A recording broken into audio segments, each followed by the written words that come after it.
أعوذ بالله من الشيطان الرجيم. بسم الله الرحمن الرحيم.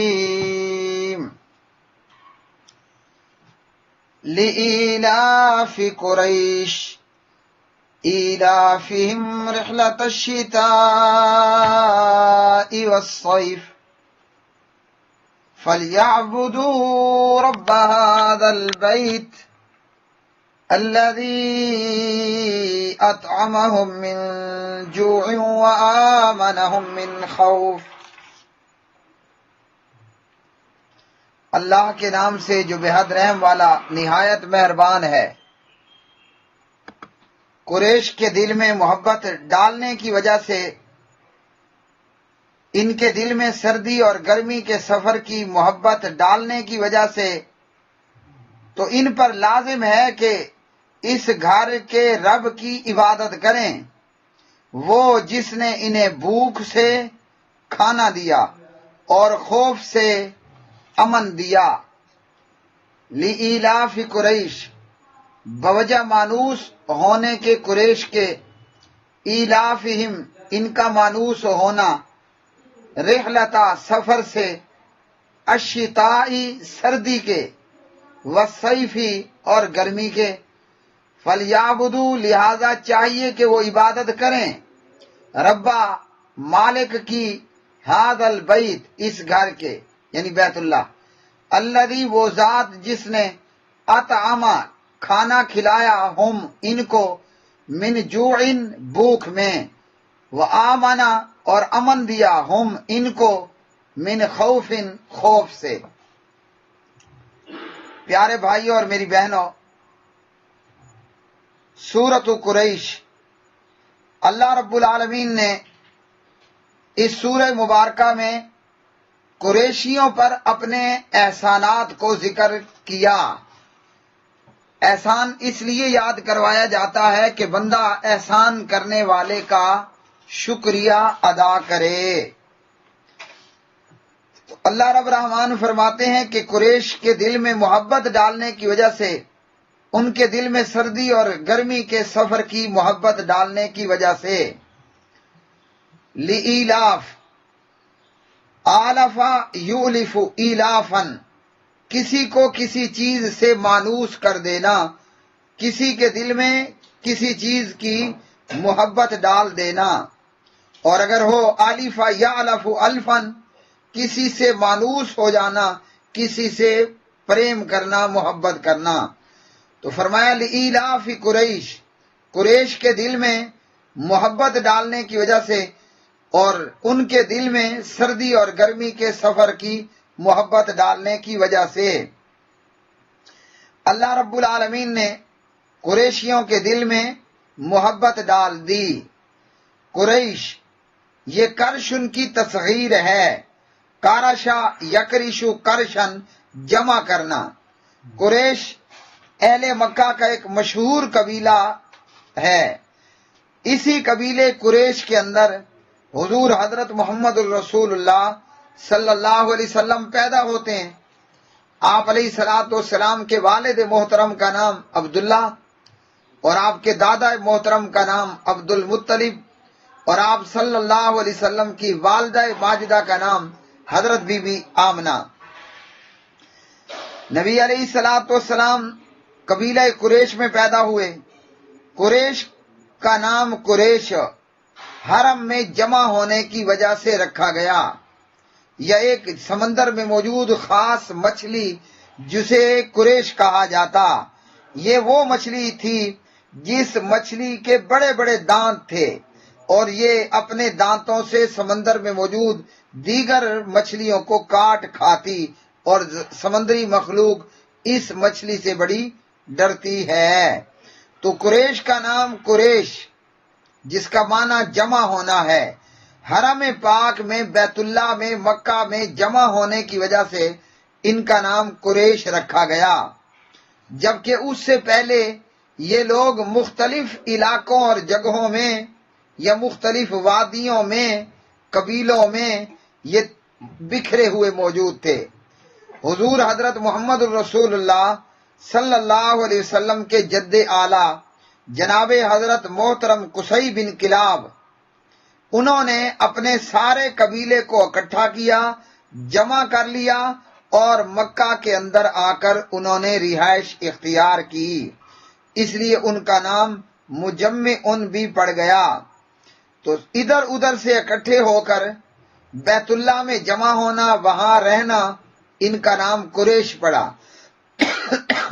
اور مکہ میں جمع ہونے کی وجہ سے ان لوگوں کے پاس کعبہ بیت اللہ کی متولی بھی آ گئی، یعنی یہ مولویوں کا خاندان تھا۔ آپ یہ سمجھ لیں، بیت اللہ کیا ہے؟ مسجد ہے نا، بیت اللہ اللہ کا گھر، یہ مسجد ہے۔ تو مسجد کے خدمتگار کو اور مسجد میں نماز پڑھانے والے کو مولوی کہا جاتا ہے۔ تو یہ بات بے جا نہ ہوگی کہ یہ مولویوں کا خاندان تھا۔ بہرحال قریش کا نام اس لیے قریش پڑا کہ کارشا یکریشو، کرشن کا معنی ہے جمع کرنا، اور یہ لوگ ادھر ادھر سے انہیں قصی بن کلاب نے مکہ میں ہی جمع کر لیا، اس لیے ان کا نام جو ہے وہ قریش پڑ گیا۔ اور مکہ میں ہی سارے کے سارے لوگوں کو، ان لوگوں کا جمع ہو جانا، اسی وجہ سے ان کے ہاتھ میں بیت اللہ کی تولیت، متولی ہونا بھی ان کے ہاتھ میں آیا، اور یہ بیت اللہ کے متولی تھے۔ تو اللہ رب العالمین نے قریشیوں پر اپنے احسانات ذکر کرتے ہوئے فرمایا کہ یہ اللہ ہی کا احسان ہے اور اللہ ہی کی دین ہے، اللہ ہی کی عنایت ہے کہ یہ مکہ میں جمع ہوئے اور کعبہ کے متولی ہوئے، اور فرمایا کہ اللہ نے ان قریشیوں کے دل میں سردی اور گرمی کے سفروں کی محبت ڈال دی۔ قریش کے تجارتی قافلے مکہ سے سال میں 2 دفعہ دوسری دنیا میں، یعنی دوسرے ملکوں میں تجارت کے لیے نکلا کرتے تھے، ایک گرمی کے موسم میں اور ایک سردی کے موسم میں۔ ایک گرمی کے موسم میں قافلہ نکلتا اور دوسرا سردی کے موسم میں قافلہ نکلتا۔ اب بہت گرمی میں بھی سفر کرنا تو مشکل ہے، جب سردی ہو تو سردی میں بھی سفر کرنا مشکل ہے، لیکن اللہ نے سردی گرمی کے سفروں میں محبت جو ہے وہ ان کے دلوں میں ڈال دی۔ تو یہ بھی اللہ سبحانہ و تعالیٰ کا احسان ہے۔ اور سفر کرنے سے کیا فائدہ ہوتا ہے کہ دوسری دنیا کی خبر بھی ہوتی ہے، بندہ ادھر ادھر کی دنیا سے واقف بھی ہوتا ہے، بہت سے علوم اور فنون بھی حاصل ہوتے ہیں، اور سفر کی وجہ سے دولت، مال، روپے، پیسہ، تجربہ، علم، سونا، چاندی، جی اس میں بھی بڑا اضافہ ہو جاتا ہے۔ تو یہ نعمتیں اللہ رب العالمین نے قریشیوں کو عطا کی، اور پھر یہی سفر کرنا ان کے فائدے میں بھی ہوا۔ دوسرا احسان کیا ہوا؟ وہ اللہ رب رحمان نے ان کو بھوک اور خوف سے بچا لیا۔ بھوک سے بچا کر اللہ نے کھانے کو بہت کچھ دیا، اور خوف سے بچا کر اللہ رب العالمین نے ان کو امن و امان عطا کر دیا۔ معاملہ یہ تھا کہ مکہ کو چھوڑ کر ارد گرد کے راستوں اور وادیوں اور گھاٹیوں اور علاقوں اور بستیوں میں لوٹ مار کا بازار گرم رہتا، کوئی بھی کبھی بھی کسی بھی وقت امن سے نہیں تھا۔ کبھی کوئی لٹیرا کسی بستی پر عمل کر رہا ہے، کبھی لٹیرے جو ہے وہ قافلوں کو لوٹ رہے ہیں۔ اکیلے بندے کے تو سفر کرنے کا سوال پیدا نہ ہوتا، جب بھی لوگ سفر کرتے تو قافلوں کی صورت میں سفر کرتے، اور قافلے بھی کبھی ایسا ہوتا کہ حملہ آور بڑے بڑے قافلوں کو بھی لوٹ جاتے یا نقصان پہنچا جاتے تھے۔ لیکن قریشیوں پر اللہ کا خاص کرم ہوا کہ انہیں مکہ بیت اللہ کا متولی ہونے، میں کہہ رہا ہوں کہ بیت اللہ کے مولوی ہونے کی وجہ سے ارد گرد کے لوگ ان کا بڑا احترام کرتے، بلکہ دور دور تک لوگ قریشیوں کا بڑا ادب و احترام کرتے۔ ایک تو قریشیوں کے قافلے کو کوئی لوٹتا نہیں تھا، ہر بندہ جانتا تھا کہ یہ بیت اللہ کے متولی ہیں، اور لوگ ادھر ادھر سے بیت اللہ کو حج اور عمرے کے لیے آیا کرتے تھے۔ تو تو بیت اللہ کے متولی اور بیت اللہ کے مولوی ہونے کی وجہ سے بڑا ڈاکو، راہزن، چور، اچکا قریشیوں کے راستے میں نہیں آتا تھا۔ آج بھی الحمدللہ 2020 ہے، لوگ مولویوں کا بڑا ادب و احترام کرتے ہیں۔ کئی دفعہ پولیس والے پکڑ لیتے ہیں تو مولوی صاحب سمجھ کر وہ چھوڑ بھی دیتے ہیں۔ یعنی ہمارے پاس اگر موٹر سائیکل بند ہے یا ڈبل سواری بند ہے یا موٹر سائیکل گاڑی کے کاغذات نہیں ہیں اور اس طرح کے ہلکے پھلکے معاملات میں مولوی سمجھ کر پولیس والے اور آرمی والے بڑی رعایت کرتے ہیں، جبکہ عام بندے کو رعایت نہیں ملتی۔ جس کے دل میں علم کی اور علماء کی اور مولویوں کی محبت کہیں موجود ہوتی ہے نا، تو وہ آج بھی مولوی کا یا مسجد کے امام کا، متولی کا احترام کرتا ہے۔ تو آج سے صدیوں پہلے بھی یہی تھا کہ لوگ اور ڈاکو اور راہزن قافلوں کو لوٹ لیتے تھے، لیکن قریشیوں کے قافلے کی طرف کوئی آنکھ اٹھا کر بھی نہیں دیکھتا۔ یہ بھی اللہ کا احسان تھا۔ ڈاکوؤں کو جب پتہ چلتا کہ یہ قافلہ قریشیوں کا ہے، وہ بیت اللہ کے، مسجد کے مولویوں اور متولیوں کے آگے نہیں آتے تھے کہ جناب یہ اللہ والے لوگ ہیں، یہ مولوی لوگ ہیں، یہ اللہ کے گھر بیت اللہ کے خدمتگار ہیں، خادم ہیں، متولی ہیں، ان کے راستے میں مت آؤ۔ اور ایک اور بھی اللہ کا احسان تھا، جیسے آج ٹول ٹیکس دینے پڑتے ہیں نا، اس زمانے میں بھی قافلے اور لوگ اور تجارتی قافلے جس بستی اور جس علاقے کی باؤنڈری اور حدود میں سے گزرتے ٹیکس دینا پڑتا تھا، مگر قریشیوں کو چھوٹ تھی، قریشیوں کو چھوٹ تھی، کوئی ٹیکس ان کے اوپر لاگو نہیں کیا جاتا تھا۔ لوگ جانتے اور سمجھتے تھے کہ یہ اللہ کے گھر بیت اللہ کے متولی اور خادم اور مولوی ہیں، ان سے ٹیکس مت لو۔ بلکہ آج بھی ہم جانتے ہیں اللہ اچھے لوگ مولویوں سے دینے کی بجائے مولویوں کو الٹا دیتے ہیں، الحمدللہ۔ بریکٹ میں اتنا یاد رکھیں کہ گندے اور برے لوگ مولویوں کو سفید کپڑوں میں، اچھی گاڑی میں، اچھے لباس میں، رہن سہن میں دیکھ کر ان کی طبیعت خراب ہو جاتی ہے۔ تو بیت اللہ کے متولی ہونے کی وجہ سے مکہ شہر میں بھی، مکے کی وادیوں میں بھی اور دوسرے ملکوں میں بھی اور راستوں میں بھی اور سفروں میں بھی ہر کوئی قریشیوں کا ادب و احترام کیا کرتا تھا۔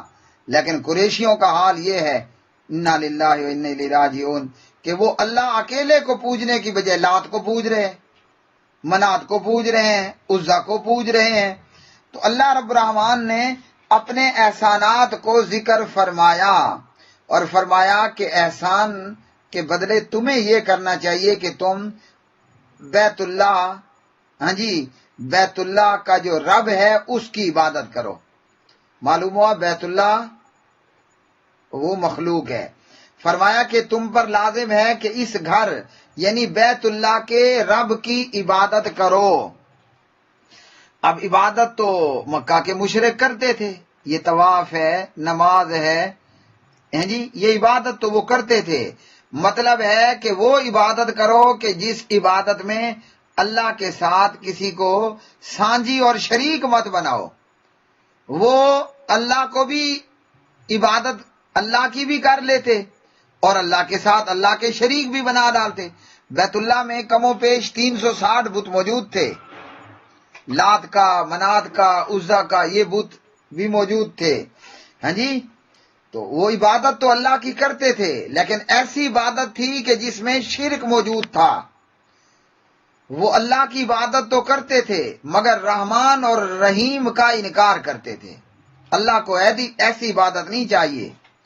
جیسے کوئی غیرت مند اپنی بیوی میں کسی اور کو شریک کر سکتا ہے، بے غیرت کے لیے تو کوئی مسئلہ نہیں ہے، چھوٹ ہی چھوٹ ہے۔ اضافات عقل حیا ففعل ما شئت، بے حیا فری ہینڈ ہے، جو مرضی کرے۔ غیرت مند بندہ مومن کبھی یہ چاہے گا کہ میری بیوی کا میرے ہوتے ہوئے کوئی اور خاوند بھی ہو؟ یہ ہماری حالت ہے نا، ہم نہیں چاہیں گے، بلکہ اگر دیکھیں گے تو ٹھوک ڈالیں گے۔ تو وہ قریشی لوگ اللہ کی عبادت کرتے تھے مگر اللہ کی عبادت میں 360 بتوں کو بھی شامل کر دیتے۔ اللہ کو ایسی عبادت نہیں چاہیے۔ انما الہکم الہ واحد، اللہ کو وہ عبادت چاہیے کہ جس میں اللہ کے ساتھ کسی کو شریک نہ بنایا جائے۔ پتھر ہو، درخت ہو، نبی ہو، رسول ہو، بزرگ ہو، جو بھی ہو، تو فرمایا کہ بیت اللہ کے رب کی عبادت کرو، اس گھر کے رب کی عبادت کرو، ایسی عبادت ہو جس عبادت کے اندر شرک موجود نہ ہو۔ اللہ کی ذات میں بھی شرک حرام، اللہ کی عبادت کے اندر، الوہیت کے اندر بھی شرک حرام، اور اللہ کی صفات کے اندر بھی شرک حرام۔ اللہ کی عبادت کرو اور اکیلے اللہ کو پوجو، یہ قریشیوں کو منظور نہیں تھا۔ اس لیے جب نبی علیہ السلام نے فرمایا نا کہ قولوا لا الہ الا اللہ، اس لا الہ الا اللہ کا مطلب ہم تو نہیں جانتے نا اچھی طرح، ہم لا الہ الا اللہ بھی کہتے ہیں، باولا کا بیڑا تک بھی کہہ رہے ہوتے ہیں، ہم لا الہ الا اللہ بھی کہتے ہیں، بری بری امام بری ہو میری کھوٹی قسمت کر دے کھری، یہ بھی کہہ رہے ہوتے ہیں، ہاں جی، ہم لا الہ الا اللہ بھی پڑھتے ہیں، ساتھ میں یہ بھی نعوذ باللہ کہہ رہے ہوتے ہیں، میں لجپالاں دے لڑ لگے ہاں میرے کولو غم پرے رہندے۔ ہم لا الہ الا اللہ بھی پڑھتے ہیں، بھر دو جولی میری یا محمد صلی اللہ علیہ وسلم بھی کہہ رہے ہوتے ہیں، ہم لا الہ الا اللہ بھی پڑھتے ہیں، اور یہ بھی سمجھتے ہیں کہ عبد القادر مردوں کو زندہ کر دیتا۔ اگر ایسا ہوتا تو عبد القادر خود اپنے آپ کو تو ذرا زندہ کرے، کسی اور مردے کو زندہ کرنا تو بات کی بات ہے۔ لیکن مکہ کے لوگ سمجھتے تھے لا الہ کا مطلب یہ ہے بیت اللہ میں جھاڑو لگاؤ، لو جی، لا الہ الا اللہ کا مطلب یہ ہے کہ بیت اللہ سے 360 بتوں کو نکال دو۔ لا الہ الا اللہ کا مطلب یہ ہے اس گھر کے رب کی عبادت کرو، اس کا مطلب یہ ہے کہ لات کی گردن توڑ دو، منات کی گردن توڑ دو، عزا کے بھی گٹے گوٹے توڑ دو، اور یہی ہوا۔ فتح مکہ پر، فتح مکہ کے بعد جناب امام محمد الرسول اللہ صلی اللہ علیہ وسلم نے یہی کیا، ابھی کیا نہیں تھا، صرف نبی نے بتایا قولوا لا الہ الا اللہ۔ مکہ والے سمجھ گئے جی ہمارے خداؤں کی، ہمارے باپ دادا کے معبودوں کی، ہمارے بتوں کی شامت آ گئی ہے جی، ہمارے جھوٹوں خداؤں کی شامت آ گئی۔ اس لیے جیسے انہوں نے سنا نا کہ لا الہ الا اللہ، نہیں ہے کوئی معبود برحق مگر اللہ اکیلا، تو وہ فوراً سمجھ گئے کہ جی بیت اللہ پر جھاڑو لگانے کا وقت آ گیا، 360 بتوں کو توڑ دینے کا، نکال دینے کا وقت آ گیا۔ اس لیے وہ اس بات پر تیار نہ ہوئے۔ پھر آپ صلی اللہ علیہ وسلم جو 40 سال کی زندگی مکہ والوں میں گزار چکے تھے، قریشیوں میں، ہاشمیوں میں گزار چکے تھے، وہی آپ کو نعوذ باللہ بد دعائیں دینے لگ گئے۔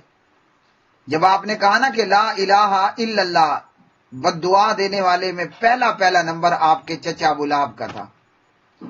یہ اور بات ہے کہ ابو لہب کی بد دعا ہوا ہو گئی، اور اللہ نے جو اس کا حشر کیا، ہاں جی، تبت یدا ابی لہب وتب، وہ ابو لہب اپنی بیوی اپنے مال سمیت ہلاک اور برباد ہو گیا۔ پھر جب لا الہ الا اللہ کا واضح لگا دیا، جب کہہ دیا کہ فلیعبدوا رب ھذا البیت، اکیلے بیت اللہ کے رب کی عبادت کرنی ہے، باقیوں کو چھوڑ دینا ہے، خلاص سب کو جبری ریٹائرمنٹ پر بھیج دو، سارے جھوٹے خداؤں کی چھٹی۔ پھر لوگ دشمن ہو گئے، کوئی کہتا ہے یہ جادوگر ہے، کوئی کہتا ہے یہ شاعر ہے، ہاں جی، نعوذ باللہ ثم نعوذ باللہ، کوئی کہتے ہیں یہ پاگل ہو گیا ہے، کوئی کہتا تھا کہ جناب یہ تو قصے اور کہانیاں سنا رہے ہیں، یہ قصہ گو ہے۔ جتنے منہ اتنی باتیں، جی جتنے منہ اتنی باتیں، انہیں پتہ چل گیا تھا کہ لا الہ کا مطلب یہ ہے سارے جھوٹے خدا چھٹی ہو رہی ہے، اس لیے وہ لوگ دشمن بن گئے۔ اور جب فتح مکہ ہوا، سبحان اللہ، تو نبی علیہ السلام نے کیا کیا؟ آپ چھڑیاں بتوں کو مارتے، بت گرتے اور ٹوٹتے جاتے۔ جاء الحق وزاحق الباطل ان الباطل کان زہوقا، ہاں جی، نبی علیہ السلام نے سالوں پہلے کہا تھا لا الہ، آج بیت اللہ سے بت توڑے جا رہے ہیں اور لا الہ کا پریکٹیکل ہو رہا ہے۔ بیت اللہ کو چھوڑ دیا گیا، بت توڑ دیے گئے، بتوں کو توڑا گیا، لا الہ، بیت اللہ کو چھوڑا گیا الا اللہ۔ کیا مطلب کہ اس گھر بیت اللہ کے رب کی عبادت کرنی ہے، باقی سب خلاص، وہ سب فیک تھے، من گڑت تھے، وہ سب جھوٹے خدا تھے، جتنے آپ توڑ سکتے تھے آپ نے توڑ دیے۔ پھر نبی علیہ الصلوۃ والسلام نے اپنے چچا زاد، اپنے کزن، اپنے پتریر، اپنے داماد جناب امام علی علیہ السلام کو بلایا، کہا علی جو بت نظر آئے، جو اونچی قبر نظر آئے، گراتے جاؤ، مارتے جاؤ، ہاں جی، مٹاتے جاؤ۔ اور باقی صحابہ کو کسی بت کی طرف بھیج دیا تو کسی کو کسی بت کی طرف روانہ کر دیا، ہیں جی، اور انہوں نے جا کر وہاں بتوں کو توڑ ڈالا۔ یہ بتوں کا توڑا جانا تھا لا الہ۔ مسلمان کون ہوتا ہے؟ بت شکن ہوتا ہے۔ مسلمان بت فروش نہیں ہوتا، مسلمان بت شکن ہوتا ہے۔ ہم نے بت کیوں توڑنے ہیں؟ ہم نے بتوں کو کیوں توڑنا ہے؟ کون ہے جو ہمیں کہہ رہا ہے بت توڑ دو؟ یہ لا الہ اس بات پر ہمیں بتا رہا ہے، ابھار رہا ہے کہ ہم نے بت توڑنے ہیں۔ ہم لا الہ بھی پڑھتے ہیں اور اپنے ہاتھوں سے بت بھی بنا رہے ہوتے ہیں۔ بابا مر گیا ہے نا، بابے کی قبر کو پکا کیا، اس پر عمارت بنا ڈالی، اس پر چادر ڈالی، اس پر لکھ دیا، اس پر بیٹھ گئے مجاور بن کر، یہ بت بنانا ہے۔ ہم کلمہ بھی پڑھ رہے ہیں اور بت بھی بنائے جا رہے ہیں۔ ابو لہب کو معلوم ہو چکا تھا کہ اور ابو جہل کو معلوم ہو چکا تھا لا الہ کا مطلب ہے بتوں کو توڑنا، خلاص۔ اور یہی سورۃ قریش کے اندر اللہ نے بتایا کہ اس رب کی عبادت کرو۔ کون سا رب؟ سبحان اللہ، جو اس گھر بیت اللہ کا رب ہے۔ مطلب یہ جتنے بت تم نے بنا رکھے ہیں نا، سب کو فارغ کرو، سب کی گردنیں توڑ دو۔ اب وہ اللہ جو تمہیں کھلاتا بھی ہے بھوک میں اور خوف میں امن بھی دیتا ہے۔ اچھا بتائیے، بت کچھ کھاتے پیتے ہیں یا بت کھلاتے ہیں؟ ابراہیم علیہ السلام قوم میلے پر گئی اور بتوں کے سامنے کھانے رکھ کر گئی۔ جناب ابراہیم کہتے ہیں تمہیں کیا ہے، تم کھاتے کیوں نہیں ہو، تم بولتے کیوں نہیں ہو؟ ہاں جی، تو مشرک لوگ بتوں کے سامنے کھانے کو رکھتے تھے۔ وہ کھلائے گا کیا خاک جس کے سامنے آپ نے خود کھانا رکھ دیا؟ اللہ رب العالمین کہتا ہے کہ اللہ کھاتا نہیں کھلاتا ہے۔ اللہ کیا کرتا ہے؟ اللہ کھاتا نہیں ہے، اللہ کھلاتا ہے۔ اللہ پیتا نہیں ہے، اللہ پلاتا ہے۔ تو بت کیا کرتے ہیں؟ بت کوئی کھانا دیتے ہیں؟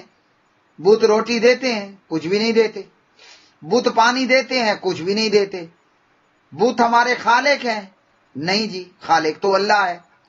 تو جو خالق بھی ہے رازق بھی ہے، ہاں جی، داتا نہ دے گا تو پھر کون دے گا؟ اللہ نہ دے گا تو پھر کون دے گا؟ مالک نہ دے گا تو پھر کون دے گا؟ پیدا کرنے والا بھی وہی، کھلانے والا وہی، پلانے والا وہی، اور جلانے والا بھی وہی، اور مارنے والا بھی وہی، اور عبادت کسی اور کی۔ انا للہ و انا الیہ راجعون۔ تو عبادت کس کی کرنی ہے؟ عبادت کرنی ہے بیت اللہ کے رب کی۔ عبادت کس کی کرنی ہے؟ عبادت بیت اللہ کے رب کی کرنی ہے۔ تو باقیوں کو کیا کرنا ہے؟ باقیوں کو توڑ دینا ہے۔ کوئی بھی بت ہو، وہ مورتی کی صورت ہو، وہ قبر کی صورت ہو، بتوں کو نہیں پوجنا، اللہ کے غیر کو، اللہ کے سوا کو نہیں پوجنا۔ اگر کوئی اللہ کو بھی پوجتا ہے، اللہ کا غیر بھی پوجتا ہے، جہنمی ہے۔ جنتی فقط وہی ہے جو اکیلے اللہ کو پوجے۔ اور اللہ نے بڑی پیاری بات کی، قریشیوں کے لیے بھی تھی، ہاشمیوں کے لیے بھی تھی، مکیوں کے لیے بھی تھی، طائف والوں کے لیے بھی تھی، یثرب والوں کے لیے بھی تھی، خیبر، روم، فارس، شام، ایران، آل ورلڈ، سب کے لیے تھی، اور ہمارے لیے بھی ہے۔ ہمارے لیے بھی ہے۔ عبادت کس کی کرنی ہے؟ جو ہمیں کھانا کھلاتا ہے۔ عبادت کس کی کرنی ہے؟ جو ہمیں امن عطا کرتا ہے خوف میں۔ اب ہمارے یہ جو لوگوں نے بابے بنا رکھے ہیں، علی حجویری تو خود کھانا کھاتا تھا، پاک وطن والا بھی خود کھانا کھاتا تھا، بابا اجمیری بھی خود کھانا کھاتا تھا، گولڑے اور بری والا بھی خود کھانا کھاتا تھا، ہاں جی، وہ خود خوف زدہ ہوتے تھے، ہمیں کیا امن دیتے۔ اب ہم کھانا اگر نہ ملے تو بھوک لگتی ہے، اور جب کھا لیں تو پھر کیا ملتا ہے پتہ ہے؟ پھر بندے کو ٹٹی پیشاب آتی ہے، ہیں؟ ٹٹی اور پیشاب آتا ہے نا۔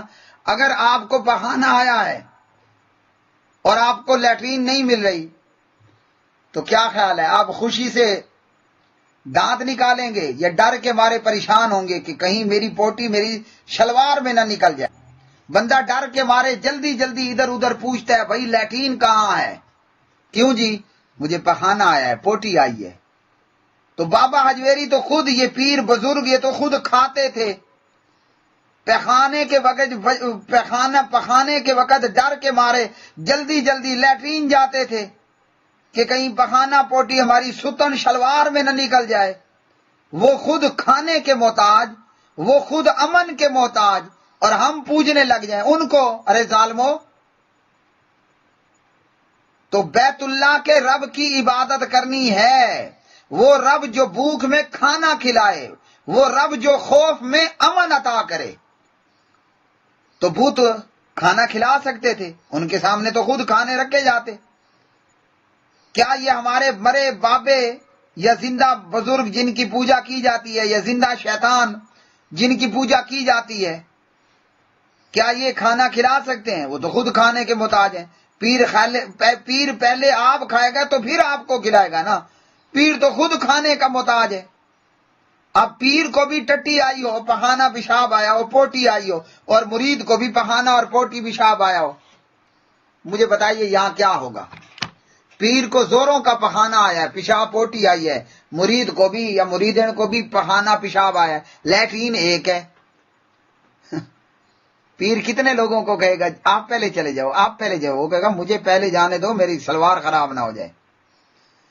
کھانا کھلانے والا اور پلانے والا کون ہے؟ ہر بندہ جانتا ہے، اللہ ہے۔ عبادت کس کی کرنی ہے؟ پیر کی یا بت کی یا اللہ کی؟ فیصلہ آپ خود کرنا۔ خوف میں امن دینے والا کون ہے؟ اللہ ہے۔ تو عبادت کس کی کرنی ہے؟ وہ جو خود امن کا محتاج ہے یا وہ جو امن عطا کرنے والا ہے؟ وآخر دعوانا الحمدللہ رب العالمین۔